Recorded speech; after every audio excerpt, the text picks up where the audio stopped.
ياسين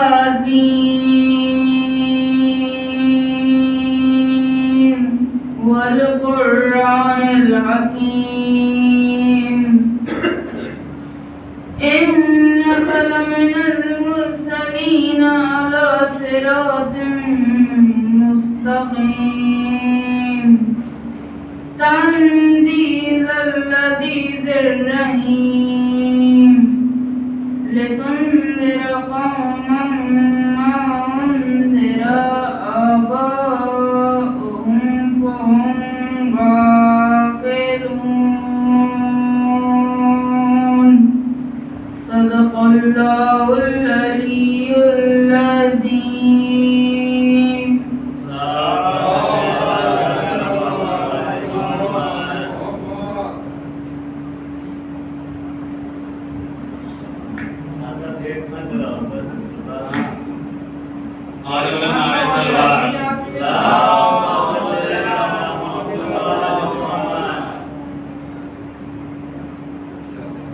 جو لوگ منافق ہیں میری بات کو سن لیں،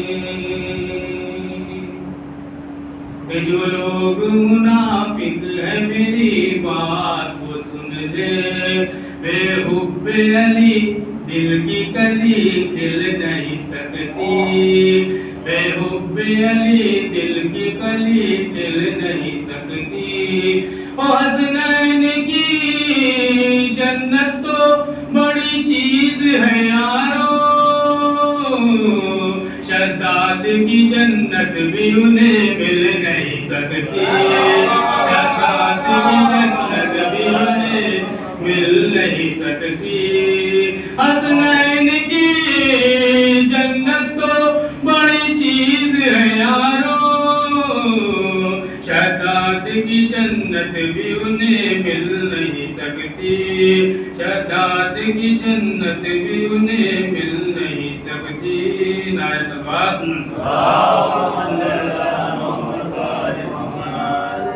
ملتا نہیں ہے کوئی سہارا یزید کو،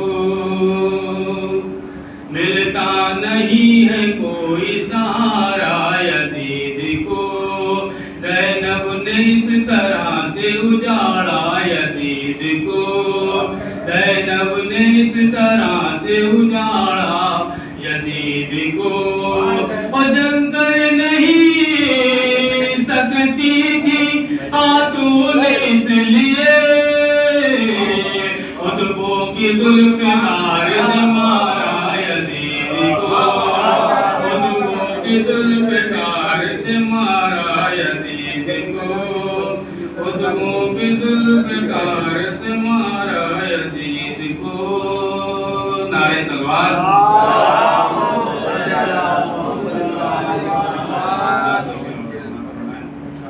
دہر میں صاحب ایمان بنے بیٹھے ہو، دہر میں صاحب ایمان بنے بیٹھے ہو، مفتیوں حافظ قرآن بنے بیٹھے ہو، مفتیوں حافظ قرآن بنے بیٹھے ہو، در بطول جلایا تھا جن کمینوں نے، جان کے بھی بڑے انجان بنے بیٹھے ہو، جان کے بھی بڑے انجان بنے بیٹھے ہو، اور جمل میں آئی تھی مولا علی سے لڑنے جو، تم مسمہ کے قدردان بنے بیٹھے ہو، تم مسمہ کے قدردان بنے بیٹھے ہو، اور شرماتی نہیں کہتے ہو اسی کو کافر، جس کے صدقے میں مسلمان بنے بیٹھے ہو، جس کے صدقے میں مسلمان بنے بیٹھے ہو، اور لعنتیں کرتا ہے کوثر تمہاری نسلوں پر، لعنتیں کرتا ہے کوثر تمہاری نسلوں پر، جھوٹی آیاتوں کے دھنوان بنے بیٹھے ہو، جھوٹی آیاتوں کے دھنوان بنے بیٹھے ہو،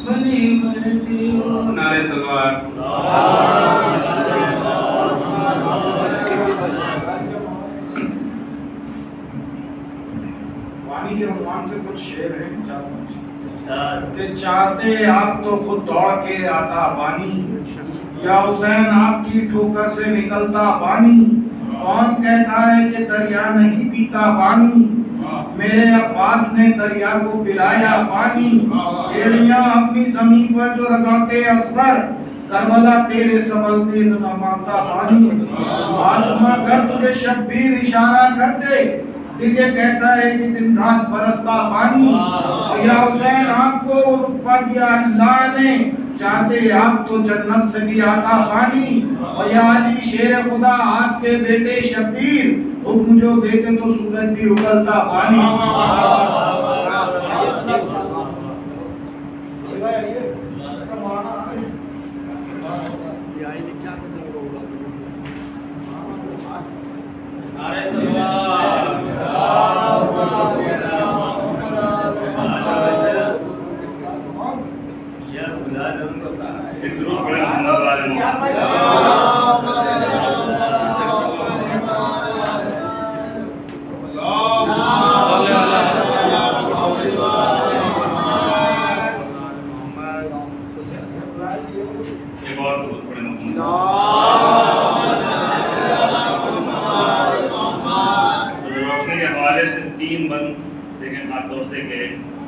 روشنی قوت حرارت زندگی پائندگی، روشنی قوت حرارت زندگی پائندگی، اور بندگی سجدہ شہادت عدل ایمان آگہی، اور حق شناسی حق شعاری حق پرستی حق رسی، روشنی اسم محمد روشنی نام علی، روشنی اسم محمد روشنی نام علی، اور دل کو عرفان اس حقیقت کا اگر ہوتا نہیں، آدمی کا کوئی سجدہ معتبر ہوتا نہیں، دل کو عرفان اس حقیقت کا اگر ہوتا نہیں، اور آدمی کا کوئی سجدہ معتبر ہوتا نہیں۔ اور دوسرا بندے کہیں کہ روشنی وحی الہی روشنی قلب رسول، روشنی وحی الہی روشنی قلب رسول، روشنی حرف یقین حسن اثر باب قبول، اور روشنی ذہن خدیجہ میں تمنائے بطول،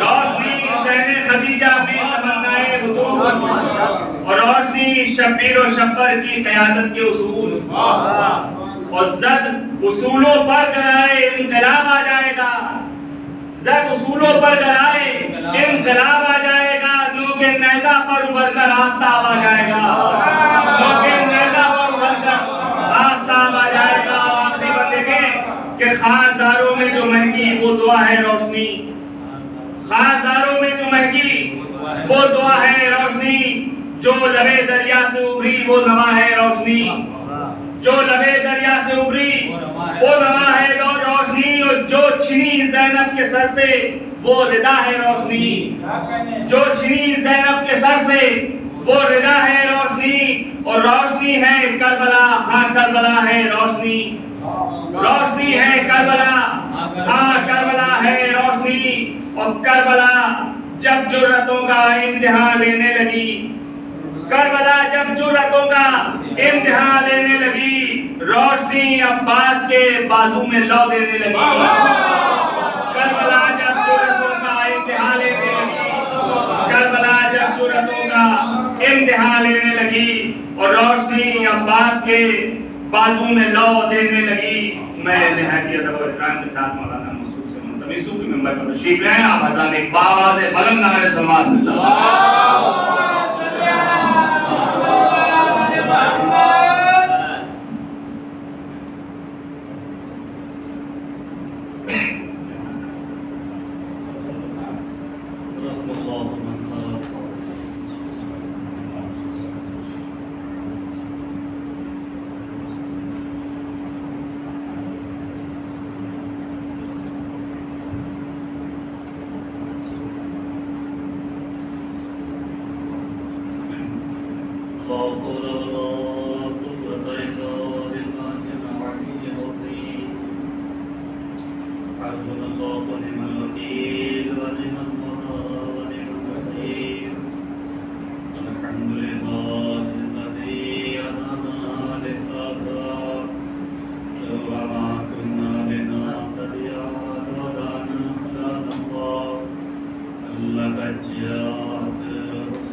أجمعين من يومنا هذا إلى قيام يوم الدين.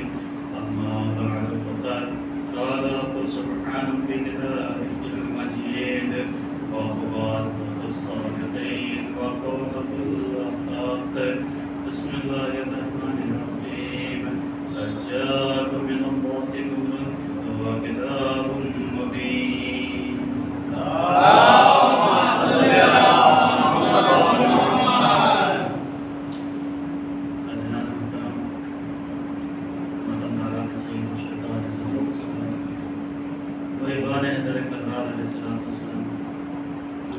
جس آئے کریمہ کو آپ کی خدمت میں سرنامہ کلام قرار دیا ہے، یہ آیت مبارکہ قرآن مجید کی مشہور و معروف آیت ہے کہ جس آیت کے اندر خالق کل کائنات ارشاد فرماتا ہے کہ قد جاءکم من اللہ نور و کتاب مبین. ہم نے مومنوں کو دو چیزیں عطا کی ہیں، ایک کتاب ہے اور دوسری شے کا نام نور ہے. یہ دو چیزیں ایسی ہیں کہ اگر انسان اس سے وابستہ رہے گا تو دنیا بھی کامیاب ہے اور اس کی آخرت بھی کامیاب. کیونکہ دنیا کے اندر جہاں کے اوپر ہم یہ دیکھتے ہیں کہ ہمارے آج کے اس معاشرے میں اور جہاں کے اوپر بھی ہمارا تعلق جس بھی کریے اور جس بھی کالونی اور سوسائٹی اور محلے سے ہو، آج ہمارے یہاں سب سے زیادہ جن چیزوں کی طرف انسان متوجہ ہے وہ ہے مال و دولت. مال و دولت یہ حقیقت ہے انسان. جس سے بھی آپ پوچھئے وہ یہی کہتا ہے کہ ہم یہ چاہتے ہیں کہ ہم MBA کر لیں، ہم یہ چاہتے ہیں کہ ہم BEd کر لیں، ہمارا مقصد یہ ہے کہ ہم PhD کر لیں، ہمارا مقصد یہ ہے کہ ہم MBBS کر لیں، تاکہ اس معاشرے میں اور اس کالونی میں اور اس سوسائٹی میں اور جس محلے میں ہم رہتے ہیں اس محلے میں ہماری ایک شخصیت باوقار ہو جائے. لیکن کبھی بہت کم سننے کو ملتا ہے کہ کوئی انسان یہ کہے کہ ہمارا مقصد خدا ہے. وہ یہ نہیں کہتا کہ وہ یہ کہے کہ ہم یہ چاہتے ہیں کہ اس دنیا میں جس مقصد و ہدف کے لیے آئے ہیں اس مقصد اور اس ہدف میں اپنی زندگی کو کامیاب بنانے کے لیے خدا سے لو لگائیں. جبکہ اس دنیا کے اندر یہ زندگی ہماری محدود ہے. جرمنی کے اندر کا ایک واقعہ ہے جو کہ آپ کے خدمت میں نظر کریں کہ جرمنی کے اندر ایک لڑکا تھا. جرمنی کے اندر وہ اسٹوڈنٹ بہترین صلاحیت کا مالک تھا. اس کے جو دوست تھے وہ اس سے یہ کہتے ہیں تم فلاں جگہ کے اوپر چلے جاؤ، مثال طور پہ امریکہ چلے جاؤ یا اسی طریقے سے کینیڈا یا کہیں کے اوپر اسپین وغیرہ چلے جاؤ، ایسی جگہ چلے جاؤ جہاں تعلیم کا بہترین معیار ہو، تاکہ وہاں کے ذریعے سے تم جو ہے بہترین تعلیم کے ذریعے سے سائنٹسٹ بن جاؤ اور یا اسی طریقے سے بہترین کسی بھی فیلڈ میں پہنچ جاؤ. اس لڑکے کا ایک خوبصورت جواب تھا. وہ یہ ہمیشہ کہتا تھا کہ ہم اس دنیا میں دنیا کے لیے نہیں آئے ہیں بلکہ آخرت کے لیے آئے ہیں. یہ اس کا جواب تھا کہ ہمیں پروردگار عالم نے اس دنیا کے لیے نہیں بھیجا ہے. جیسا پہلی مجلس میں آپ کی خدمت میں عرض کیا تھا، حدیث قدسی کے یہ جملے ہیں وَمَا خَلَقْتُ الْأَشْيَاءَ لِأَجَلِهِ. پروردگار عالم نے دنیا کی ہر شے ہمارے لیے بنایا. وَخَلَقْتُكَ لِأَجَلِي. اور ہماری خلقت کا مقصد خدا ہے. لہذا اگر پروردگار عالم کو کوئی انسان پہچان جائے تو اس کی زبان سے صرف یہ جاری ہوتا ہے کہ ہم خدا کے لیے آئے. ہماری دنیا میں آنے کا مقصد پروردگار ہے. لہذا وہ یہ ہمیشہ کہتا تھا کہ ہم اس دنیا کے اندر خدا کے لیے آئے ہیں. ہمیں اس دنیا کے اندر بہترین نام نہیں کمانا، ہمیں اس دنیا کے اندر بہترین مکان نہیں کمانا، ہمیں اس دنیا کے اندر بہترین فیسلٹیز حاصل نہیں کرنا، بلکہ اس دنیا کے اندر ہم آئے ہیں الدنیا مزرعۃ الآخرہ، یعنی دنیا ہمارے لیے ایک مزرعہ آخرت ہے. یعنی کردار کو سنوارنے کا نام دنیا ہے، اخلاق کو سنوارنے کا نام دنیا ہے، سیرت کو سنوارنے کا نام دنیا ہے، اپنے دل کو پاک و پاکیزہ بنانے کا نام دنیا ہے. ہمارا اس دنیا میں آنے کا مقصد یہ ہے. لہذا پھر تاریخ یہ کہتی ہے کہ وہ لڑکا ایران اور عراق کی جنگ جو تقریباً 7-8 برس چلی ہے اس میں اس نے اپنی شہادت پیش کی. ہمیشہ یہ کہتا تھا کہ ہم حسین کے لیے آئے، ہم حسین کے اوپر اپنی قربانی پیش کرنے کے لیے. لہذا پھر اس کی ایک پھوپھی امریکہ میں رہتی تھی. جب اس پھوپھی کو یہ خبر ملی کہ وہ لڑکا شہید ہو گیا تو وہ بیرون وہاں سے چلی اور جرمنی آئے اور اس کے گھر گئے اور اس کے والدین سے یہ جملہ کہا کہ تمہارا لڑکا تو بہترین ٹاپرس تھا، تمہارا لڑکا بہترین صلاحیت کا مالک تھا، میں نے کئی دفعہ تم سے کہا کہ امریکہ گئی تو اس کا ایڈمیشن فلاں فلاں فلاں، یہ ساری چیزیں وہ کہہ رہے ہیں۔ تو اس کے ماں باپ نے خوبصورت جملہ عزیزان رکھا ہے جو واقعی ہمارے دلوں کو چیر دیتا ہے، یعنی ہمیں یہ احساس ہوتا ہے کہ ابھی ہم کہاں ہیں۔ اس کے ماں باپ نے یہ جملہ کہا کہ ہم نے اپنی اولاد کی پرورش دنیا کے لیے نہیں حسین کے لیے کی، ہم نے اپنی اولاد کی پرورش دنیا کے لیے نہیں بلکہ حسین ابن علی کے لیے کی ہے۔ آج ہم دیکھیں عزیزان محترم، ہم اپنی اولاد کی تربیت کس لیے کرتے ہیں؟ کیا کبھی ہمارے نگاہوں کے درمیان یہ ہوتا ہے کہ ہم اپنی اولاد کو اس مقام پہ پہنچا دیں تاکہ حسین کے کام آ سکے، حسین کے کام آ سکے؟ آپ یہ نیوز وغیرہ میں چینلوں میں آپ دیکھتے ہوں گے جب شہیدان کربلا جو مدافعان حرم ہیں ان کے نام جب آتے ہیں، آپ انصاف سے بتائیے گا کبھی آپ نے سنا کہ فلاں ہندوستان سے شہید ہوا؟ میں نے نہیں سنا اس طرح، شاید آپ نے سنا۔ ہندوستان سے ایک بھی شہید مدافعان حرم میں سے نہیں ہے، ہم نے جا کے سنا اور دیکھا، ہمیں نہیں ملا کہ کوئی شخص ہندوستان سے تعلق ہے، لیکن ہاں یہ ضرور ملتا ہے کہ پاکستان کے 50 لوگوں نے جناب زینب سلام اللہ علیہا کے حرم میں اپنی قربانی پیش کی، افغانستان کے لوگوں نے قربانی پیش کی۔ تو یہاں سے معلوم ہوتا ہے کہ ابھی ہم بہت پیچھے ہیں، ابھی ہم بہت پیچھے ہیں، ابھی ہمارے گھرانے کے اندر وہ معیار اور وہ مقام نہیں پہنچا ہے کہ جن معیارات کے تحت ہمارے والدین ہماری تربیت کریں۔ بہت پیچھے ہیں، درود پڑھ کر محمد والے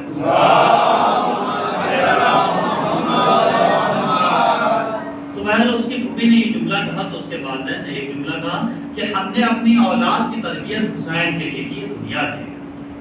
بہرحال یہ جملہ کہیں کہ اس کی پھوپھی چاہیے، اور جب وہ گئی جہاں کے بڑے بہرحال رکی تھی وہاں پہ انہوں نے رات میں خواب میں دیکھا کہ خود بے نفس نفیس حسین خواب میں آئے، اور جب امام تشریف لائے تو امام نے کہا کہ تم یہ سمجھتے ہو کہ یہ دنیا سب کچھ ہے، تم جاننا چاہتے ہو کہ تمہارا بھتیجا کس مقام پہ؟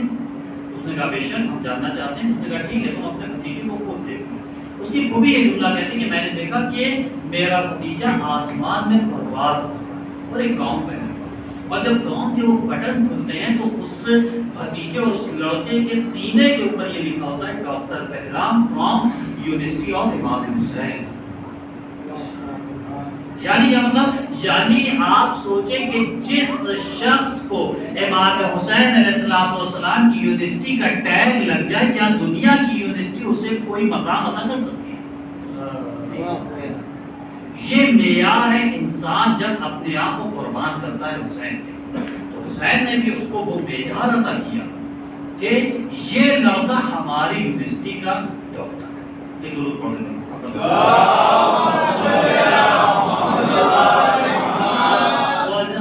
امام حسین علیہ السلام کی ذات مبارک وہ ہے کہ جو انسان کے وجود کو بدل دیتی ہے۔ ہم اپنا ذرہ ذرہ اگر ختم کر کے حسین کا قربان کر دیں تب بھی ہم نام حسین کی تازگی اور نام حسین کی برکت کا وعدہ نہیں کر سکتے۔ یہ جو کچھ بھی ہے، مجلس ہے، عزاداری ہے، سینہ زنی ہے، ماتمداری ہے، فرشی ادا، یہ سب حسین ابن علی کا تحفہ ہے۔ لہذا حسین اس ذات گرامی کا نام ہے کہ جس نے اس دنیا کو ایسے چراغ سے روشن کیا ہے جس چراغ کے سائے میں اگر انسان اپنی پرورش اور تربیت کر لے تو وہ کامیاب ہے دنیا میں بھی اور آخرت میں۔ حسین ابن علی ایک عظیم ذات کا نام ہے۔ لہذا جناب محترم ایک بہترین جملہ ہے، بہترین جملہ کہ کہتے ہیں کہ پانچ ہستیوں نے امام حسین کے لیے جملہ کرایا، نہ پوچھ میرا حسین کیا ہے، نہ پوچھ میرا حسین کیا ہے۔ محسن نقوی، شہید محسن نقوی نے اس جملے کے اوپر نہ پوچھ میرا حسین کیا ہے، اس کے اوپر بہترین اشعار پیش کیے۔ اس میں سے چند اشعار اور چند اسے آپ کی خدمت میں پیش کرنا چاہیں گے، کیونکہ حافظہ اتنا اچھا نہیں ہے ہم اس کو حفظ کر سکیں، لہٰذا موبائل کے ذریعے سے آپ کی خدمت میں عرض کرنا چاہیں۔ بہترین اشعار ہے، بہترین، اور پھر عرض کریں گے کہ وہ پانچ ہستیاں جنہوں نے یہ جملہ کہا ہے کہ نہ پوچھ میرا حسین کیا ہے، اس کو بھی عرض کریں کس بنیاد پہ کہا ہے۔ شہید محسن نقوی فرماتے ہیں کہ نہ پوچھ میرا حسین کیا ہے، پھر فرماتے ہیں جہان عزم وفا کا پیکر حسین، جہان عزم وفا کا پیکر، یہ ہم نے حسین اپنی جانب سے اضافہ کیا ہے کہ جہان عزم وفا کا پیکر، خیرات کا مرکز، جنوں کا محور، خیرات کا مرکز، جنوں کا محور، جمال زہرا جلال حیدر، جمال زہرا جلال حیدر، ضمیر انسان نصیر داور،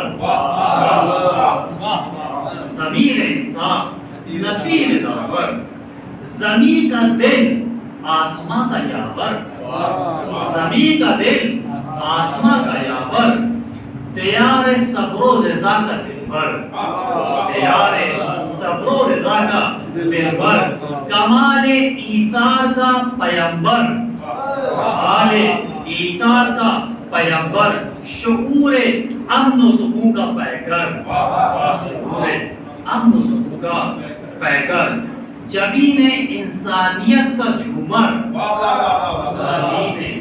جبین انسانیت کا جھومر، عرب کا صحرا عجم کا زیور، عرب کا صحرا عجم کا زیور، حسین تصویر انبیاء ہے، حسین تصویر انبیاء، جیسا کہ آپ سے عرض پڑھتے ہیں کہ السلام علیکہ یا وارث آدم صفت اللہ، یعنی آدم کی تصویر کو حسین کہتے ہیں، نوح کی تصویر کو حسین کہتے ہیں، ابراہیم کی تصویر کو حسین کہتے ہیں، موسیٰ کی تصویر کو حسین کہتے ہیں، یعقوب کی تصویر کو حسین کہتے ہیں، یوسف کی تصویر کو حسین کہتے ہیں، محمد مصطفیٰ کی تصویر کو حسین کہتے ہیں۔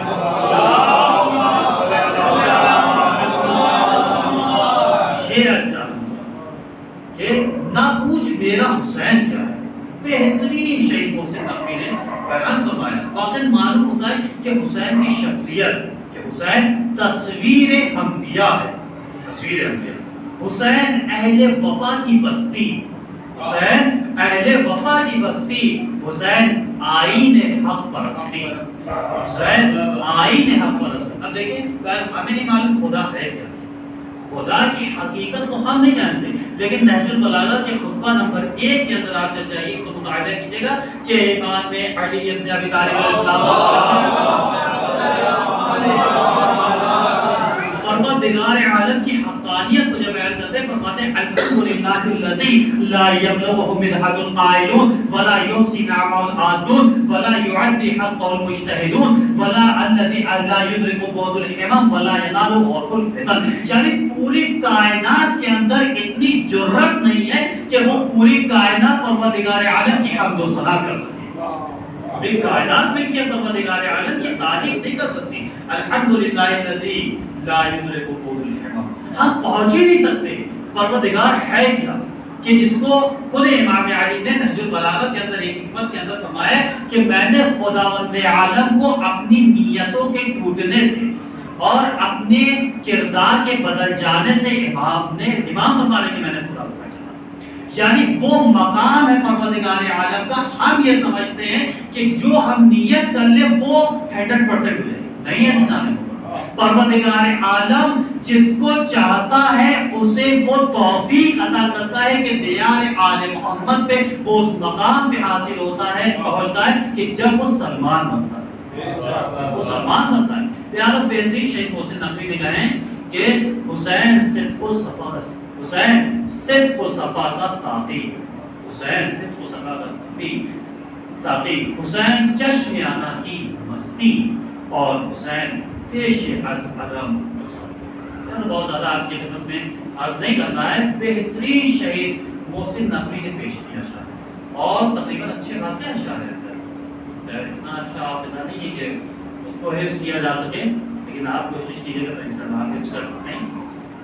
بہترین مقام پروردگار عالم نے حسین کو، بہترین مقام، جیسا کہ آپ کے خدمت میں عرض کیا تھا کہ 5 ہستیاں ایسی ہیں کہ جنہوں نے یہ جملہ کہا کہ نہ پوچھ میرا حسین کیا۔ سب سے پہلے جناب جبرائیل، جناب جبرائیل جب امام حسین علیہ السلام 3 شعبان کو اس دنیا میں تشریف لائے تو جبرائیل آسمان سے چلے ہیں، پروردگار عالم نے یہ حکم دیا اے جبرائیل 1000 قبائل فرشتوں کو لے کے جائیے پیغمبر کی خدمت میں اور حسین کی مبارکباد پیش کیجیے۔ 1000 قبائل کا مطلب یہ ہوتا ہے تقریباً 1 ارب فرشتے جناب جبرائیل آسمان سے لے کے جب زمین کی جانب چلے ہیں تو راستے میں جب فطرس نے دیکھا تو یہ پوچھا کیا جبرائیل یہ بتاؤ کیا قیامت آ گئی ہے؟ تو جبرائیل فرماتے ہیں قیامت تو نہیں آئی لیکن قیامت کا سردار آج دنیا میں آیا، آج قیامت کا سردار آیا۔ تو فطرس پوچھتے ہیں کہ یہ کون ہے جس کی تعریف تو بیان کرو، تو جناب جبرائیل کہتے ہیں ارے وہ حسین ہے، نہ پوچھ مجھ سے کہ میرا حسین کیا ہے۔ سب سے پہلے مقام کے اوپر جناب جبرائیل نے کہا ہے کہ نہ پوچھ میرا حسین کیا ہے۔ دوسرے مقام کے اوپر ملتا ہے کہ جناب مسلم ابن عقیل کو جب ابن زیاد کے دربار میں جب گئے ہیں اور ابن زیاد نے جب آپ کو تمام تکلیفیں اور اذیتیں اور آپ کے بدن کو اس قابل نہیں چھوڑا کہ اب آپ اس قابل رہیں کہ صحیح و سالم رہیں، تو جناب مسلم سے ابن زیاد کہتا ہے کہ تیرے اندر تو جان نہیں لیکن تو حسین کا پسینہ پڑتا ہے۔ تو جناب مسلم نے مسکرا کے یہی کہا تھا کہ نہ پوچھ میرا حسین کیا، پوچھ میرا حسین کیا، یعنی فضیلت امام حسین علیہ السلام اس مقام کے اوپر ہے کہ جہاں کے اوپر سفیر حسین جناب مسلم فرما رہے کہ نہ پوچھ میرا حسین کیا ہے۔ تیسرے مقام کے اوپر امام علی ابن ابی طالب علیہ السلام مسجد کے اندر موجود ہیں اور مسجد مومنین سے چھلک رہی ہے، ایک جانب سلمان ہے دوسری طرف حسین ہے۔ سلمان کیا دیکھتے ہیں کہ علی ابن ابی طالب علیہ السلام کی جو نگاہ مبارک ہے وہ حسین کے چہرے کی طرف چلی جاتی ہے۔ ایک مرتبہ سلمان امام کے خدمت میں آتے ہیں اور کہتے ہیں اے علی یہ بتائیے کہ آپ حسین کے چہرے کی طرف کیوں دیکھتے ہیں؟ ایسا محسوس ہوتا ہے کہ آپ حسین کو حسن سے زیادہ چاہتے ہیں۔ امام علی مسکراتے ہوئے جملہ کہتے ہیں کہ اے سلمان نہ پوچھ میرا حسین کیا ہے، نہ پوچھ میرا حسین کیا ہے۔ امام حسین کو وہ مقام پروردگار عالم نے دنیا میں بھی عطا کیا ہے اور آخرت میں بھی عطا کیا ہے کہ جس کو انسان سوچ نہیں سکتا۔ آپ دیکھیے جو ائمہ معصومین 14 ہیں، اس میں سے پیغمبر اسلام کا نام کیا ہے؟ محمد۔ 5ویں امام بھی محمد، 9ویں امام بھی محمد، پہلے امام علی، چوتھے امام بھی علی اور 8ویں امام بھی علی، دوسرے امام امام حسن عسکری اور 11ویں امام دوسرے امام امام حسن مجتبی اور 11ویں امام امام حسن عسکری۔ یہ سارے نام تکراری ملتے ہیں لیکن ایک واحد نام حسین کا ہے، یہ جو تکرار نہیں ہے اس نام جو ائمہ معصومین ہیں۔ آپ دیکھیں کہ حسین صرف ایک مرتبہ ہے، یعنی جب بھی لفظ حسین آئے گا فوراً اس ذات مبارک کی جانب انسان کا ذہن پہنچ جائے گا کہ جس حسین نے اس دنیا کو اپنی محبت کے ذریعے سے قائم کیا، یہ حسین کا مرتبہ ہے اس جانب۔ چوتھے مقام کے اوپر خود پیغمبر اسلام نے فرمایا کہ نہ پوچھ میرا حسین۔ تاریخ یہ کہتے ہیں کہ جب پہلے دور میں امام حسین جب علیہ السلام جب بچپنے کے اسکول میں تھے تو ان کا ایک ساتھی تھا، وہ ہے ابن دردہ۔ ابن دردہ کے ساتھ امام کھیلتے تھے اور وہ ایک کھیل تھا تو اس میں جو جیتتا تھا وہ جو ہے اور جو ہار جاتا تھا وہ اپنی پشت پہ سوار کر کے اس کو پورے علاقے میں گھماتا۔ ابن دردہ کبھی جیتتے تھے کبھی امام حسین۔ ابن دردہ جب جیتتا تھا تو کہتا تھا کہ اے حسین اب آپ کو ہمیں اپنی پشت پہ سوار کرنا۔ تو امام مسکراتے ہوئے یہ کہتے تھے کیا تم اس پشت کے اوپر سوار ہوگے کہ جو شخص پیغمبر کی پشت پہ سوار ہوا؟ تو یہ سن کے جو ہے ابن دردہ منع کرتے، لیکن جب حسین جیتتے تھے اور کامیاب ہوتے تھے تو ابن دردہ یہ کہتا تھا کہ اے حسین دیکھیے آپ نے اس وقت ہمیں نہیں گھمایا تھا لہذا ہم بھی آپ کو اپنی پشت پہ سوار نہیں کریں۔ تو حسین یہ مسکراتے ہوئے کہتے تھے اے ابن دردہ کیا وہ شخص جو پیغمبر کی پشت پہ سوار ہوا ہو اسے تو اپنی پشت پہ سوار نہیں کرے گا؟ تو ابن دردہ یہ فضیلت کا مقام تھا لہذا ابن دردہ سوار کرے گا۔ ایک مرتبہ ابن دردہ پیغمبر کی خدمت میں حاضر ہوتے ہیں اور کہتے ہیں یا رسول اللہ اے ابن رسول یہ بتائیے کہ امام حسین بہت ذہین ہے، جب اپنی ٹرن ہوتی ہے گھمانے کی ہمیں سوار کرنے کی تو بھی نہیں گھماتے اور جب خود جیتتے ہیں تو بھی میرے اوپر سوار ہو جاتے ہیں۔ تو پیغمبر نے مسکراتے ہوئے یہی جملہ کہا کہ مقام حسین کیا ہے؟ نہ پوچھ میرا حسین کیا ہے۔ یہ امام ہے، یہ پیغمبر اسلام نے فرمایا تھا ابن دردہ سے کہ مقام حسین وہ ہے کہ جس کو انسان بیان نہیں کر سکتا، کہ نہ پوچھ میرا حسین کیا ہے۔ چوتھی منزل اور آخری منزل کہ خود پروردگار عالم دکھا۔ جب جبرائیل کو یہ حکم ہوا کہ 1000 قبائل فرشتوں کو لے کے پہنچے تو جبرائیل نے یہ پوچھا کہ حسین کے اندر یہ کیا چیز ہے؟ جب رسول اس کائنات کے اندر آئے تو میں تنہا گیا، جب علی آئے تو میں تنہا گیا، جب فاطمہ آئی تو تنہا گیا، یہ حسین کے اندر کیا مقام ہے؟ تو پروردگار نے کہا کہ نہ پوچھ میرا حسین۔ ایک درود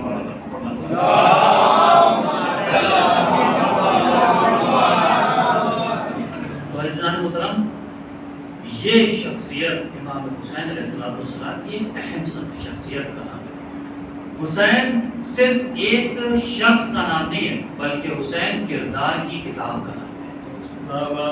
حسین کردار کی کتاب کا نام ہے، حسین اخلاق کی کتاب کا نام ہے، حسین اخلاق کی کتاب کا نام ہے۔ لہذا امام حسین علیہ السلام کے لیے خود پیغمبر اسلام نے کئی مرتبہ حسین کو پہچانا ہے۔ کبھی یہ کہا کہ حسین منی انا من الحسین، حسین مجھ سے اور میں حسین سے۔ کبھی یہ فرماتے کہ ہاتھ حسین فعرفو، یہ حسین اسے پہچان۔ کبھی آپ یہ فرماتے کہ من احب حسین احب اللہ، جس نے حسین سے محبت کی اس نے اللہ سے محبت کی۔ اور یہاں تک کہ یہ بھی ملتا ہے کہ جب مسجد نبوی کے اندر پیغمبر اسلام نماز پڑھا رہے ہیں اور جب سجدے میں جاتے ہیں تو آپ کے اوپر، آپ کی پشت کے اوپر جب حسین سوار ہوتے ہیں تو آپ نے سجدے کو اتنا طول دیا کہ لوگ اٹھ اٹھ کے یہ دیکھتے تھے۔ لیکن جبرائیل نازل ہوا، فرمایا اے پیغمبر، اے رسول، اس وقت تک کے سجدے سے سر نہ اٹھائیے گا جب تک کہ آپ کی پشت سے حسین نہ اٹھ جائے۔ ایک درود پڑھ کر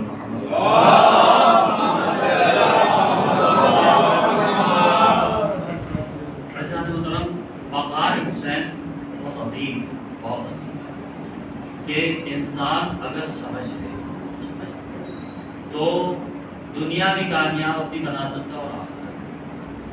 نام حسین میں یہ تاثیر ہے کہ اگر حسین کے نام پہ کوئی آ جائے اور اس کی آنکھوں سے ایک اشک نکل آئے تو حسین اسے اپنے کلیجے سے لگائے۔ ایک واقعہ بہت ہی مشہور معروف ہے، آیت اللہ دستغیب شیرازی کی کتاب ہے الواقعات کے نام سے، اس کے اندر یہ واقعہ موجود ہے۔ ایک شخص تھا جسے ایک یہودی لڑکی سے محبت ہوتا ہے، اور جب محبت ہوتی تو وہ اپنے دوستوں سے کہتا ہے کہ جاؤ اس کے گھر میں میرا رشتہ دیکھیں۔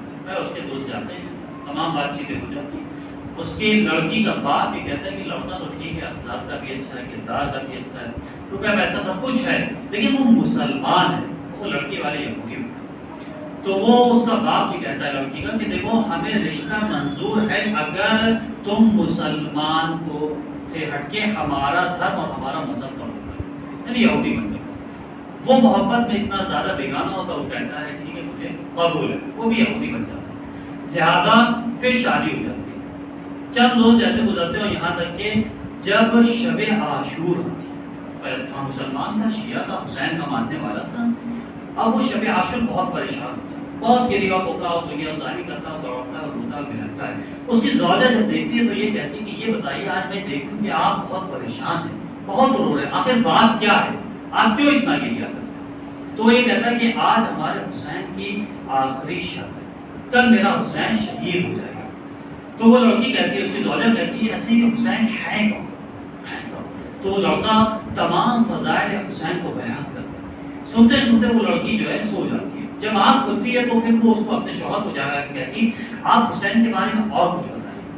پھر امام حسین کی شہادت کو بیان کرتا ہے، تو اس کی لڑکی کی آنکھوں میں آنسو آ جاتے ہیں۔ تو وہ لڑکا کہتا ہے مجھے ایسا احساس ہوتا ہے کہ تمہارے دل میں حسین کی محبت آ رہی ہے۔ تو لڑکی بے ساختہ کہتی شاید ایسا، شاید ایسا۔ وہ لڑکا کہتا ہے کہ دیکھو میں نے تمہارے لیے اپنا مذہب بھی چینج کر دیا، اپنا گھر بار چھوڑ دیا، اپنے عزیز و اقارب کو چھوڑ دیا، تم کیا میرے لیے ایک کام کرو گی؟ وہ کہتی ہے بتائیے۔ وہ کہتا ہے کہ تم آج شب عاشور میرے لیے مسلمان ہو جاؤ، نام حسین ہے۔ وہ لڑکی کہتی ہے ٹھیک ہے میں مسلمان ہو جاتا ہوں لیکن میرے گھر والوں کو نہ بتائیے گا۔ چند روز گزرتے ہیں تو وہ لڑکا کہتا ہے کہ دیکھو جس نام کے اوپر تم مسلمان ہوئی ہو چلو اس کی زیارت کے لیے اب چلتے ہیں، یعنی امام حسین کی زیارت کے لیے۔ وہ لڑکی تیار ہو جاتی ہے، چند روز کے بعد ان کا جب نکلنا ہوتا ہے تو صبح میں اس لڑکی کا انتقال ہوتا ہے، وہ لڑکی مر جاتی ہے۔ وہ لڑکی جب مر جاتی ہے تو اس کے گھر والے آتے ہیں، چونکہ وہ یہودی تھے، انہیں یہ معلوم ہی نہیں کہ لڑکی نے اسلام قبول کر لیا، لہٰذا یہودیوں کے ہاں یہ غسل و کفن ایسے تو ہے نہیں کوئی کانسیپٹ، ان کے یہاں نہلایا دھلایا اور انہوں نے تمام زیورات پہنائے اور باکس میں رکھا اور اس کو باکس کے سمیت دفن کر دیا جاتا ہے، لہٰذا اس کو دفن کر دیا اس کے گھر والوں۔ اب وہ لڑکا بڑا پریشان کہ کچھ بھی ہو ہماری اہلیہ تھی، اس نے اسلام قبول کر لیا، دین قبول کر لیا، کلمہ توحید جاری کر لیا، لہذا اسلام کے اوپر اس کا غسل و کفن ہونا چاہیے۔ اب وہ بے چینی کی حالت میں شب میں اٹھتا ہے اور جاتا ہے قبرستان۔ قبرستان میں جانے کے بعد اپنی قبر جو اہلیہ کی قبر تھی اس کی زوجہ کی، اس کو کھولتا ہے۔ اب جب کھولتا ہے تو کیا دیکھتا ہے کہ وہاں کے اوپر ایک دوسرے شخص کا جنازہ موجود ہے، وہ تابوت لائے، وہ گھبرا جاتا ہے، فوراً قبر کو بند کرتا ہے اور آتا ہے گھر کے اوپر اور پھر اس کی آنکھ لگ جاتی ہے، بہت پریشان ہوتا ہے۔ تو خود تاریخ یہ کہتی ہے کہ خود امام حسین تشریف لاتے ہیں۔ امام کہتے ہیں تم پریشان کیوں ہے؟ خود پورا واقعہ بتاتے ہیں، کہتا ہے کہ مولا ہماری زوجہ نے اسلام قبول کر لیا تھا، دین قبول کر لیا تھا، کلمہ توحید جاری کر دیا تھا، لیکن اس کا غسل و کفن اسلام کے لحاظ سے لہٰذا میں پریشان ہوں۔ امام کہتے ہیں کہ تو کربلا جانا چاہتا تھا؟ وہ کہتا ہے جی، کہتا تیری اہلیہ کربلا میں موجود ہے۔ پریشان کہ یہ کیا؟ صبح اٹھتا ہے اور وہ بے چینی کی حالت میں باہر جلدی سے اپنے آپ کو تیار کرتا اور پہنچتا ہے کربلا معلیٰ۔ کربلا معلیٰ پہنچتا ہے تو وہاں کی جو خادمین ہوتے ہیں اسے یہ کہتا ہے کہ مجھے ایک قبر کو کھدوانا ہے، منع کرتے ہیں چونکہ نفس قبر حرام ہے، لیکن بہرحال خداوند عالم جب چاہتا ہے کسی کام کو کروانے کے لیے تو اس کے دل میں اس چیز کو ڈال دیتا ہے، وہ خادم تیار ہو جاتا ہے، وہ کہتا ہے ٹھیک ہے رات کی تاریکی میں آنا، جب کوئی نہیں ہوگا تو ہم قبر کھودتے ہیں۔ وہ رات کی تاریکی میں پہنچتا ہے اور جب رات کی تاریکی میں پہنچتا ہے تو جب وہ قبر کھودی جاتی ہے تو وہ کیا دیکھتا ہے کہ وہ تابوت جو وہاں دفن تھا وہ تابوت کربلا معلیٰ میں موجود ہے، کربلا معلیٰ میں۔ وہ قبر سے اس تابوت کو نکالتا ہے، اپنی اہلیہ کو غسل و کفن دیتا ہے اور دوبارہ اس کو دفن کر دیتا ہے۔ تو عزیزان یہاں جو میں اس واقعے کو عرض کرنے کا مقصد و ہدف یہ تھا کہ آپ دیکھیں وہ لڑکی شروع سے لے کے آخری لمحے اپنی زندگی کے شب عاشور تک کہ وہ مسلمان نہیں تھی، یہودی تھی، لیکن ایک شب میں صرف آنکھوں سے نکلے ہوئے چند آنسو اس کو کربلا معلیٰ پہنچا دے۔ یہ نام حسین کی تاثیر ہے۔ تو آج ہم اپنے آپ کو دیکھیں کہ ہم بچپن سے گہوارے سے نام حسین سنتے ہوئے چلے آتے ہیں۔ ہماری مائیں 5 مہینے کا، 6 مہینے کا، 7 مہینے کا بچہ ہے، لیکن کہیں جائے یا نہ جائے لیکن مجلس میں ضرور لے کے جاتی ہے، مجلس ماتم میں لے کے چلی جاتی ہے، لہذا ہمارے کانوں سے نام حسین ٹکراتے رہتے ہیں۔ تو جب نام حسین ہم بچپن سے سنتے ہوئے آ رہے ہیں تو کردار بھی تو حسینی ہو، اخلاق بھی حسینی ہو، رفتار بھی حسینی ہو، عبادت بھی حسینی۔ ایک درود پڑھنے پر محمد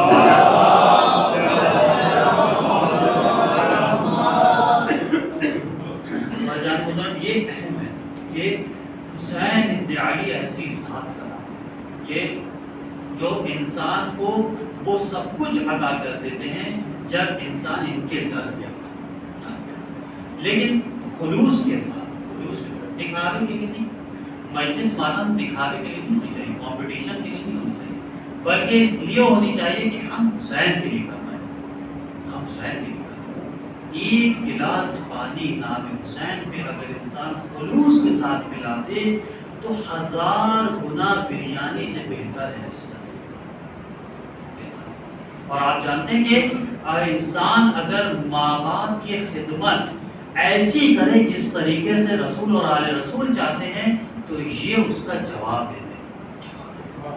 ایک شخص جس کا نام ابراہیم مجاب ہے، ابراہیم مجاب اسے کہتے ہیں کہ جس کا جواب دیا جائے، جس کا جواب دیا، اس کے لیے یہ ملتا ہے کہ وہ اپنے والدین کو ہر شب جمعہ کربلا معلیٰ لے کے جاتا تھا، ہر شب جمعہ ایک دفعہ ماں کو لے کے جاتا تھا، ایک دفعہ باپ کو لے کے جاتا تھا۔ ایک شب جمعہ اس کی ماں نے یہ کہا کہ بیٹا اگلے ہفتے نہیں معلوم زندگی رہے یا نہ رہے تو مجھے لے چلو حسین کی زیارت کرا۔ بہرحال وہ تیار ہوتا ہے، کہتا ہے باپ سے میں پوچھ لوں، چونکہ اس دفعہ باپ کو لے جانے کا نمبر ہے۔ باپ کے پاس جب پہنچتا ہے تو باپ سے کہتا ہے کہ اے بابا یہ بتائیے اگر آپ کی اجازت ہو تو اس ہفتے میں اپنی ماں کو زیارت کرا دوں، اگلے ہفتے آپ کو کرا دوں۔ باپ یہ کہتا ہے بیٹا میری بھی زندگی کا بھروسہ نہیں ہے، میں بھی شاید اس دنیا میں نہ رہوں اگلے ہفتے، تو مجھے بھی زیارت کرا دو۔ لہٰذا جب بہت زیادہ اصرار پڑتا ہے تو وہ سواری تیار کرتا ہے، اپنے باپ کو گدھے کے اوپر بیٹھاتا ہے اور اپنی ماں کو ایک کپڑے میں لپیٹ کے اپنے کاندھوں پہ لگتا ہے اور کربلا مولا اور پہنچنے کے بعد ایک صحن میں لا کے اپنے والدین کو بٹھا دیتا ہے اور پھر ذریعہ مبارک حسین کے اوپر پہنچتا ہے اور جانے کے بعد ذریع پہ ہاتھ رکھتا ہے اور کہتا ہے السلام علیکم یا ابا عبداللہ۔ جیسا ہی یہ جملہ کہتا ہے ویسے ہی ذریعہ مبارک سے آواز آتی علیک السلام ابراہیم، علیک السلام۔ اب وہ بے چین تنگ ہو جاتا ہے، اگر ہمارے ساتھ کچھ ایسا ہو جائے کہ ہم یہاں پہ کھڑے ہوں اور ہاتھ رکھتے ہی جواب آ جائے تو ہم بھی پریشان ہو جائیں، یہ کیا ہو گیا؟ وہ پریشان، اور وہاں کے اوپر حرم کے اندر جتنے علماء موجود تھے وہ بھی پریشان ہو جاتے ہیں، وہ بھی پریشان کہ یہ ہوا کیا؟ وہ کہتے ہیں تو تاریخ کے اندر یہ جملہ موجود ہے، علماء اس سے کہتے ہیں دوبارہ کہ تم پھر سلام کرو، پھر سلام کرو، دوبارہ پھر وہ کرتا ہے، پھر جواب آتا ہے، تیسری بار پھر وہ کرتا ہے، پھر جواب آتا ہے۔ تو ابراہیم یہ کہتا ہے کیا آپ کو ان پہ ایمان نہیں ہے؟ وہ علماء کہتے ہیں مجھے ان پہ ایمان ہے لیکن اپنے کانوں پہ ایمان نہیں، ہمیں محسوس نہیں ہو پا رہا کہ امام جواب دے رہے ہیں۔ بہرحال پھر وہ شخص ابراہیم آتا ہے اور سو جاتا ہے، خواب میں خود امام تشریف لاتے ہیں، خواب میں امام تشریف لاتے ہیں اور تشریف جب لاتے ہیں تو وہ کہتا ہے ابراہیم کہ مولا میں تو بہت گنہگار ہوں، آپ نے میرے سلام کا جواب دیا۔ امام حسین کیا خوبصورت جواب دیتے ہیں، اس کو اگر ہم اپنی زندگی میں اتار لیں تو یہ واقعی یہ بھی ہمارے سلام کا جواب دیں گے، اس میں کوئی دو رائے نہیں ہے۔ امام فرماتے کہ میں نے تمہارے سلام کا جواب اس لیے دیا ہے کیونکہ تم اپنے والدین کی اطاعت کرتے ہو، اپنے والدین کی اطاعت کرتے ہو، ہم نے اس کے نتیجے میں تمہارے سلام کا جواب دیا ہے، وگرنہ تمہاری نماز پہ جواب نہیں دیا، تمہارے روزے پہ جواب نہیں دیا، تمہاری عبادت پہ جواب نہیں دیا، تمہارے پڑوسی کے خیال پہ رکھنے پہ جواب نہیں دیا، بلکہ تمہارے والدین کی اطاعت پہ جواب دیا۔ یعنی معلوم یہ ہوتا ہے کہ والدین ایک ایسی نعمت کا نام ہے کہ جس کی اطاعت پہ یہ جواب دیتے ہیں، یہ جواب دیتے ہیں۔ قرآن کہہ رہا ہے فَاعْبُدُوا اللَّهَ وَلَا تُشْرِكُوا بِهِ شَيْئًا وَبِالْوَالِدَيْنِ إِحْسَانًا۔ تم خدا کی عبادت کرو اور خدا کی عبادت میں کسی کو شریک قرار نہ دو اور اپنے والدین کے ساتھ احسان کرو۔ یہ اردو والا احسان نہیں ہے، یہاں کے اوپر احسان سے مراد اطاعت ہے، اطاعت ہے۔ ہم اپنے ماں باپ کے ساتھ کیا کیا کرتے ہیں یہ بہرحال ہم بہتر جانتے ہیں۔ قرآن کہہ رہا ہے لا تقل لهما اف، یعنی سب سے ہلکا لفظ عزیزان محترم، اپنے ماں باپ سے تم اف تک نہ کرو۔ اور ہم کیا کیا کہتے ہیں، کیا کیا لیکن ہم یہ نہیں سوچتے ہیں ماں ایک عظیم نعمت کا نام ہے، لفظ ماں، ماں کے اندر وہ مامتا ہے، ماں کے اندر وہ محبت ہے، ماں کے اندر وہ اخلاص ہے کہ جو اپنی اولاد کو ہمیشہ کامیاب دیکھنا چاہتی ہے، ہمیشہ۔ تو ماں کے لیے ہم کیوں نہیں کرتے؟ روایت کے جتنے کہ تمہاری ماؤں کے قدموں میں جنت موجود ہے، ماؤں کے قدموں میں نہ جنت موجود ہے، اس کو ہم کبھی سوچتے کیوں نہیں ہے؟ کیوں نہیں سوچتے؟ ماں باپ ایک عظیم نعمت کا نام ہے انسان۔ اگر انسان والدین کو سمجھ لے تو دنیا کو اچھا ہونا چاہیے، کیونکہ یہ چیزیں ذریعہ بنتی ہیں، ذریعہ بنتی ہیں۔ جب انسان اپنے گھر کے اندر اچھی چیزوں کو پیش کرے گا تو ہماری اولاد اور ہمارے جو چھوٹے بھائی بہن ہیں وہ بھی انہی چیزوں کو فالو کریں گے۔ اگر ماں باپ نماز پڑھیں گے تو بچہ پڑھے گا، ماں باپ روزہ رکھیں تو بچہ رکھے گا۔ آج اکثر یہ کہنے کو سننے کو ملتا ہے مولوی صاحب ہمارا بچہ نماز نہیں پڑھتا، اب ہم کیا کریں؟ تو یہاں کے اوپر عرض کریں گے ان کے لیے کہ دیکھیے آپ کو اپنے آپ کو پہلے نمازی بنانا، پہلے اپنے آپ کو نمازی بنائیے۔ ماں باپ یعنی وائف اور ہسبینڈ، زوجہ اور شوہر، آپس میں کچھ بھی ہو جائے اولاد کے سامنے نہ لڑیں، جھگڑا کریں، کوئی کسی کو کوئی بات نہ کرے، کیونکہ بچہ یہ تمام چیزوں کو کیچ کرتا ہے، وہ دیکھتا ہے، اور کل جب اس کی بیوی آئی تو وہ بھی لڑے گا۔ تو عزیزان محترم یہ ماحول گھر کے اندر کا یہ اس طریقے سے کریٹ کیا جائے کہ رسول اور آل رسول کی سیرت کے اوپر، رسول آج ہماری یہ تمام چیزیں نہیں پائی جاتی، جبکہ ہماری ذمہ داری ہے، بزرگوں کی ذمہ داری ہے کہ بزرگ بہتر ہی جانتے ہیں چیزوں کو، کہنے کی ضرورت نہیں ہے، اپنے چھوٹے بھائیوں کے لیے عرض کر رہے ہیں کہ ماحول ایسا ہونا ہے۔ ایک درود پڑھنے پر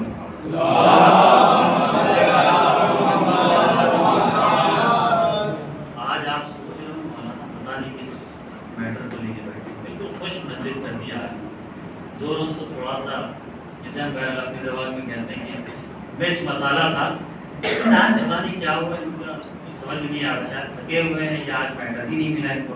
دیکھیے عزیزان محترم کہ ہم عرض کر دیں بہرحال ہمارا بہت کچھ نہیں ہے، ادنا سے طالب علم ہے، یہ جو باتیں عرض کی یہ فضائل آل رسول ہے،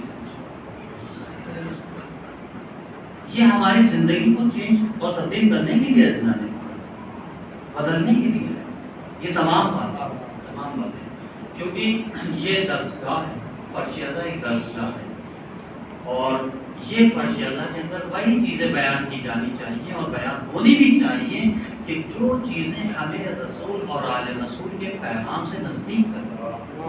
آپ نے خیبر اندر بہت سنا ہے، کچھ ان باتوں کی طرف بھی ہم متوجہ ہوں کہ والدین ہیں کیا، صرف ہم یہ سمجھتے ہیں کہ ایک اماں ہے ایک ابا ہے، بس صرف کیا ہم اتنا ہی جانتے ہیں، اماں 5 روپیہ دیتی ہے، ابا 10 روپیہ دے دیجیے، اماں آج ابا نے پیٹ دیا، ابا آج اماں نے مار دیا، صرف اس چیز کا نام ماں باپ نہیں ہے عزیزان محترم، ماں باپ اطاعت کے مرکز کا نام ہے، ماں باپ اطاعت کے محور کا نام ہے، کی اطاعت ہونی چاہیے، کی عبادت ہونی چاہیے۔ ایک شخص امام رضا علیہ السلام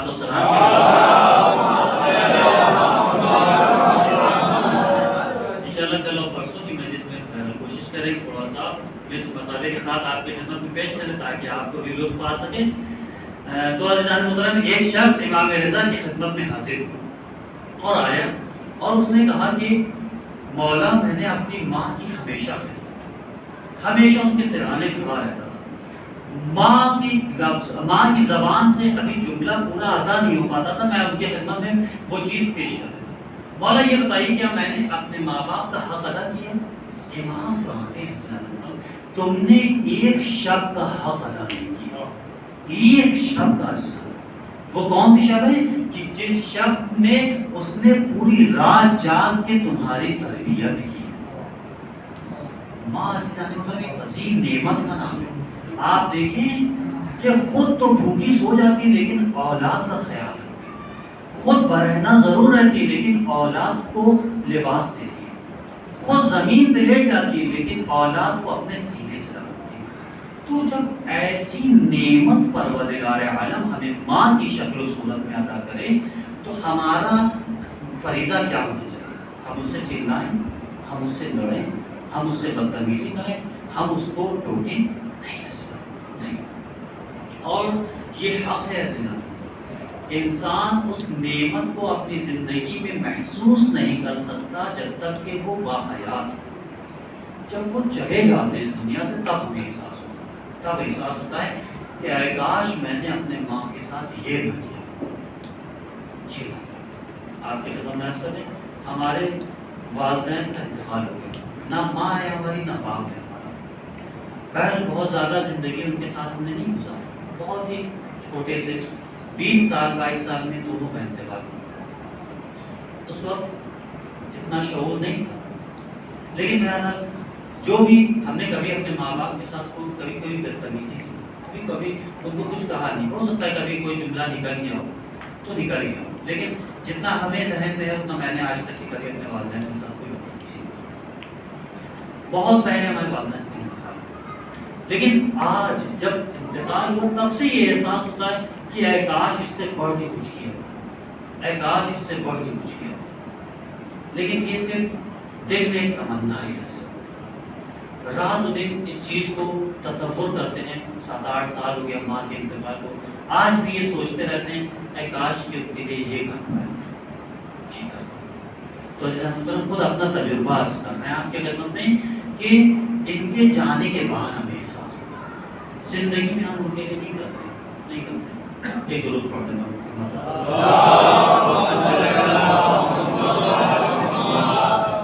تو عزیزان محترم، حسین اس ذات کا نام ہے کہ نجات کشتی نجات، ان الحسین مصباح الہدی و سفینۃ، یعنی ہدایت کے چراغ کو حسین کہتے ہیں اور نجات کی کشتی کو حسین کہتے ہیں۔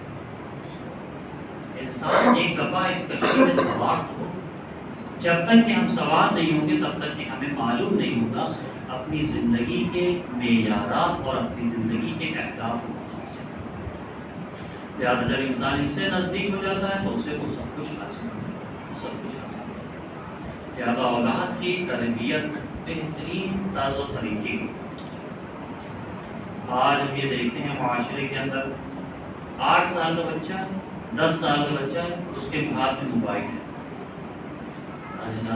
اگر ضرورت ہے تو اس کو دلائیے، کیونکہ یہ موبائل گمراہ کرتا ہے۔ 2 چیزیں استعمال کے اوپر، جیسا ہم استعمال کریں گے ویسا موبائل ہمیں بتائے گا۔ اگر ہم اس کے گوگل کے اوپر یہ ڈالیں گے کہ فضائل علی تو فضائل علی بول کے آ جائیں گے، اور اگر ہم یہ ڈالیں گے فلاں کارٹون ڈال دیں، فلاں پکچر کا نام ڈال دیں تو بول کے آ جائیں گے۔ یعنی دونوں پہلو ہیں عزیزان۔ تو اولاد جب ابھی اس قابل نہیں ہوئی ہے کہ اس کو موبائل کی ضرورت ہو تو نہ دلائیے، نہ دلائیے۔ وہ ماں باپ بھی کہتے ہیں بچہ رو رہا ہے، ضد کر رہا ہے، کھانا نہیں کھا رہا ہے، لہٰذا میں نے دلا دیا۔ جب آپ نے اگر دلا دیا ہے تو اپنے بچے کو رونے اور گانے اور پیٹنے کے اوپر، تو پھر آپ شکایت کیوں کرتے ہیں کہ آج ہماری اولاد ہمارا احترام نہیں کرتی؟ کیسے کرے گی؟ کیونکہ آپ نے اس کے ہاتھ میں شیطان دے دیا۔ یہ شیطان ہے عزیزان۔ بچوں کے اندر اب اتنی تمیز نہیں ہوتی۔ آج دیکھیں کتنے ایسے ایپس ہیں جو ہمیں گمراہ کرتے ہیں۔ ٹک ٹاک، ایک سے ایک فحاشی چیزیں اس کے اندر موجود ہیں۔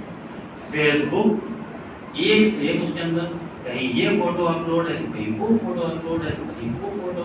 اسی طریقے سے واٹس ایپ بھی ہے، واٹس ایپ کے اندر بھی گروپ فورم بن جاتا ہے۔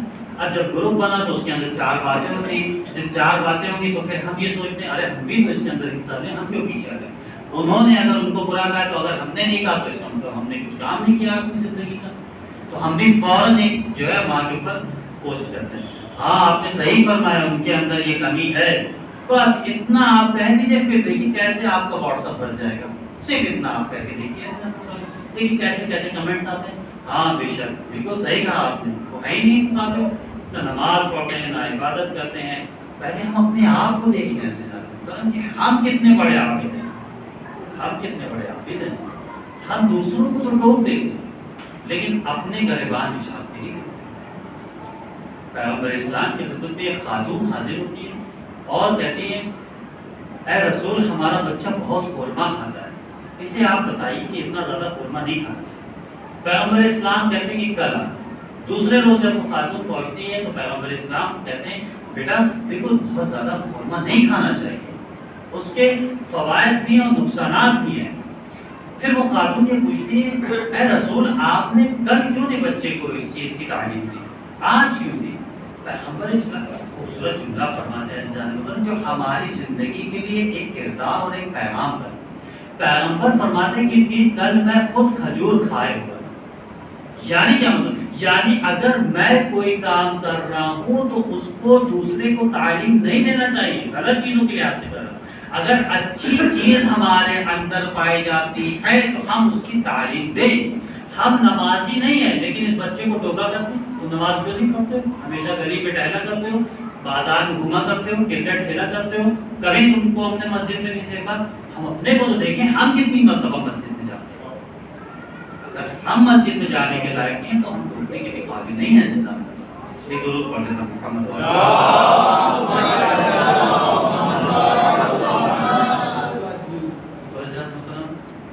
بس یہ چند پیغامات تھے جو آپ کی خدمت میں عرض کرنے تھے کہ اولاد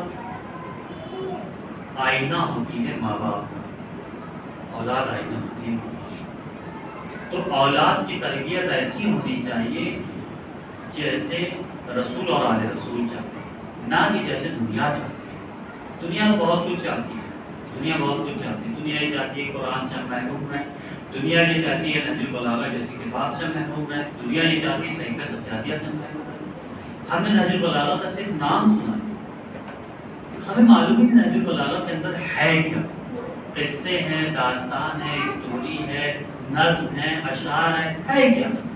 اور دوسری چیز یہ کتاب کس کی ہے یہ بھی نہیں معلوم ہمیں، صرف ہاں قرآن ہم جانتے ہیں، قرآن ہم جانتے ہیں کہ قرآن ایک کتاب ہے جس کے اندر تقریباً 650 صفحات ہیں اور یہ کلام الہی، شاید بس ہم اتنا ہی جانتے ہیں۔ اگر یہ پوچھتے ہیں اس قرآن کے اندر کتنے سورے ہیں تو ہم پیچھے ہٹ جاتے ہیں، قرآن کے اندر کتنی آیتیں ہیں پیچھے ہٹ جاتے ہیں، قرآن کے اندر واجب سجدے کتنے ہیں پیچھے ہٹ جاتے ہیں، نہیں معلوم، نہیں معلوم۔ تو عزیزان محترم قرآن سے وابستہ رہیں اور اولاد کو بھی وابستہ رہیں، کیونکہ یہ ایک اہم ذمہ داری ہے۔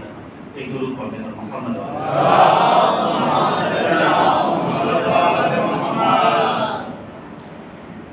بس عزیزان محترم کہ امام حسین علیہ السلام نے اسی قرآن کو اور اسی دین اور اسی اسلام اور اسی خدا کے لیے سب کچھ قرآن۔ آج ہمارے گھروں میں جو قرآن واقعی ہے، جو ہمارے معاشرے میں دین اور اسلام زندہ ہے، وہ حسین کی شہادت کا نتیجہ ہے۔ اگر حسین نہ ہوتے تو کچھ بھی نہ ہوتا، کچھ بھی نہ ہوتا۔ لہٰذا امام حسین نے سب کچھ قربان کر دیا۔ مسائل کے چند جملے فقط آپ کے خدمت میں عرض کریں گے اور ذہن کو تمام کریں گے۔ امام سجاد علیہ السلام جب مدینے واپس آئے، ایک سائل نے امام سجاد سے پوچھا، اے مولا آپ ہمیشہ یہ 3 جملے جو کہتے ہیں الشام الشام الشام، اس کا مطلب کیا ہے؟ مولا آپ کی نگاہوں کے سامنے آپ کے بابا حسین نے عباس کے بازوؤں کو اٹھایا، آپ کے بابا نے علی اکبر کے سینے سے برچھی کی یعنی نکالی، ارے آپ کے بابا حسین نے اور محمد کے لاشیں خیمے میں لائے، ارے آپ کا بابا قاسم کے پامال لاشوں کو خیمے میں لے کے آیا، لیکن ان تمام چیزوں کو چھوڑتے ہوئے ارے مولا آپ صرف الشام الشام الشام کہتے ہیں۔ ارے امام تڑپ جاتے ہیں، ارے جیسے ہی شام کا نام سنتے ہیں فرماتے ہیں ارے شام سے مراد ارے بازار شام ہے، ارے شام سے مراد دربار شام ہے، ارے شام سے مراد زندان شام ہے۔ صاحب پوچھتا ہے ارے مولا آپ کے اوپر ایسی کیا گزری جو آپ اپنی زندگی میں الشام الشام الشام کہہ کے تڑپتے رہتے ہیں؟ مولا فرماتے ہیں جب ہمیں قید کیا گیا اور جب ہم بازار شام میں پہنچے، ارے جو ہمیں کوئی پتھر مارتا تھا، کوئی ہمارے اوپر کچھ پھینکتا تھا، کوئی ہمارے اوپر پانی پھینکتا تھا، ارے جس کے پاس کچھ نہ ہوتا تھا وہ ہمارے سروں کے اوپر جلتے انگارے پھینکتا تھا۔ ہاں ایک انگارہ سید سجاد کے سر پہ گرتا ہے، ارے بال جلنے لگتا ہے، سجاد اپنے ہاتھوں کو بلند کر دے، ارے کوئی ہے جو سجاد کے سر سے ارے انگارہ ہٹا دے۔ جزاکم ربکم خیر الجزا۔ امام فرماتے ہیں ارے یہ بازار شام تھا، ارے جب ہم دربار شام کے نزدیک پہنچے ہیں، ایک مرتبہ پھوپھی یہ کہتی ہے اے سجاد اے سجاد میں شرابیوں کے دربار میں نہ جاؤں گی۔ ایک مرتبہ سجاد نے ارے زینب کو مخاطب کیا، اے پھوپھی ارے ذرا بابا کے سر کی طرف نگاہ کر لے۔ ارے جب زینب نے ارے حسین کے سر مبارک کی جانب رخ کیا، ارے حسین کی آنکھوں میں آنسو ہے، سر جھکا ہوا ہے۔ اے زینب دربار شام پہ چلی جائیے۔ عزیزان محترم جناب زینب دربار شام میں حاضر ہوئے اور آخری چند فقرے اور اس کے بعد رفع زحمت کہ حسین کہ جب اس رخ کو دیکھا اور حسین کے سارے مبارک کو جھکا ہوا دیکھا تو جناب زینب دربار شام میں تشریف لائی۔ اور آخری فقرہ جو امام فرماتے ہیں کہ الشام اس سے مراد زندان شام ہے۔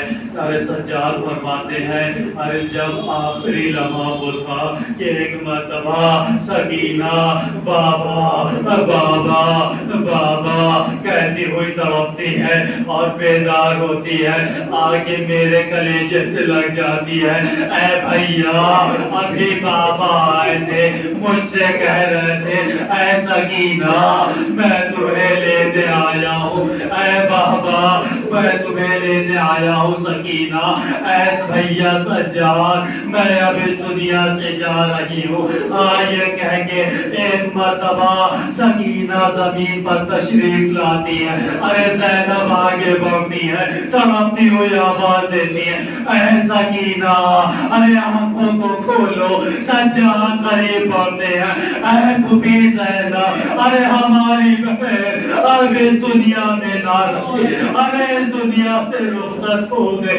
عزیزان محترم سجاد نے غسل کفن کا انتظام کیا، ایک ننھی سی قبر کو کھودا اور قریب آتے اپنی آغوش میں سکینہ کو لیتے ہیں اور آواز دیتے ہیں اے بابا اے بابا۔